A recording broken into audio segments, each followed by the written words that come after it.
మీకు ఇప్పుడు మెడిటేషన్ చేయాలి అని ఆలోచన వచ్చినప్పుడు, ఇంట్రెస్ట్ కలిగినప్పుడు మీరు ఎవరితో షేర్ చేసుకున్నారు? అంటే నేను ఇలా చేయగలుగుతాను, చేస్తాను అని చెప్పి మీరు ఎవరితో షేర్ చేసుకున్నారు?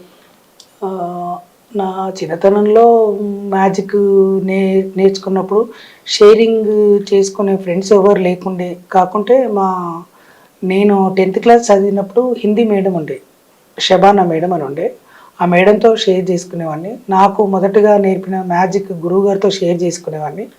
తర్వాత హైదరాబాద్కి వచ్చినప్పుడు హైదరాబాద్లో అప్పట్లోనే చాలా పేరు ప్రఖ్యాతులు ఉన్న మెజిషియన్ ఆలీ గారు ఉండేది, చొక్కాపు వెంకటరమణ గారు ఉండేది, తర్వాత బివి పట్టవీరం గారు మా మెయిన్ గురువు గారు.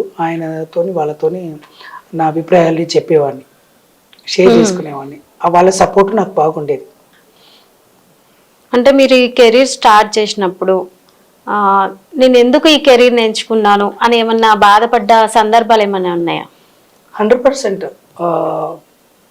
హైదరాబాద్కి వచ్చినప్పుడు అందరూ ఎంకరేజ్ చేసేవాళ్ళు కాదు, అందరూ డిస్కరేజ్ చేసేవాళ్ళు కాదు. హైదరాబాద్లో ఎక్కడ వెళ్ళాలో ఏం చెయ్యాలో తెలియని పరిస్థితుల్లో ఆలీ గారు, మెజిషియన్ ఆలీ అని యూట్యూబ్లో కూడా ఉంది, ఆయన ఇంటికి తీసుకెళ్ళి అన్నం పెట్టి నేర్పించేవాళ్ళు కానీ ప్రోగ్రామ్స్ ఎక్కడ దొరుకుతాయి అనేది ఆయనే చాలా ప్రోగ్రామ్స్ ఇచ్చారు.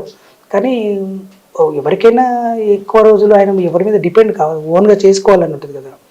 అప్పట్లో ఆ సమస్యలు ఎదుర్కొని మ్యాజిక్ ఫీల్డ్ మనకు తెలియలేదు, ఎవరి దగ్గరికి వెళ్తే షోలు వస్తాయి, ఎవరు ఇస్తారు అనేది తెలియకుండా ఉన్నప్పుడు ఎందుకు ఈ ఫీల్డ్లోకి వచ్చానా, ఎందుకు వదిలేద్దాము అనే ఒక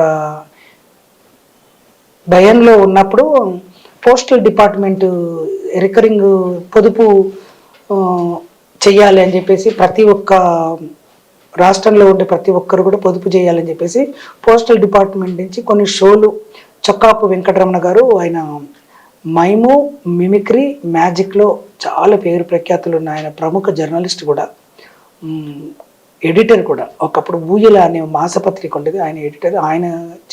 ఆయన ప్రోద్బలంతో నేను వదిలేద్దాం అనుకున్న మ్యాజిక్ని తిరిగి ఆయన ప్రోద్బలంతో షోలు చేయడం ప్రారంభించాను.